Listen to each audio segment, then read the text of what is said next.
In this short session, I'd like to speak about St. Francis and Holy Week.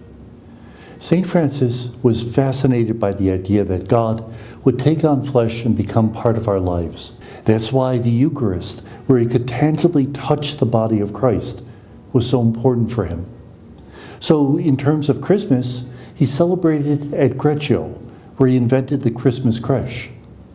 And in terms of the devotions of Holy Week, the idea of Holy Thursday, when the Eucharist was given to us as a gift. The idea of Good Friday, when Jesus died on the cross, and then the resurrection, the return of his beloved. These were events that shaped his spirituality, so much so that towards the end of his life, he himself received the wounds that Jesus had, the stigmata. For the last 2 years of his life, he lived with that agony, the agony that his beloved had borne. The agony that the one who loved him so much, he was willing to die for him, caused Francis to realize that now he was willing to die for Christ. And in fact, the idea of the Stations of the Cross, this is an idea that originally began way back when people wanted to go on pilgrimage to the Holy Land, but couldn't because the Muslims had invaded, they were being forbidden. So they created sites which would commemorate each of the stations.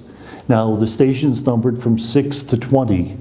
Eventually, they came down with the idea that there should be 14.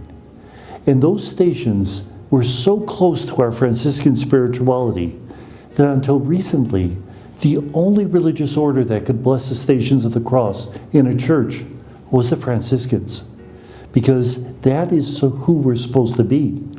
In fact, Francis even said that our habit is shaped like a cross, to remind us that we're supposed to carry that cross every day.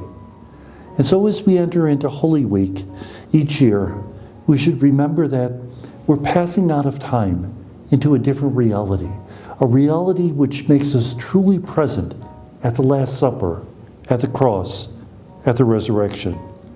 And like Francis, we should enter almost into a type of ecstasy in which we realize that just for these few moments, God is touching our life so closely, so intimately, that as Jesus dies on the cross, we're called to die too. And may God bless us.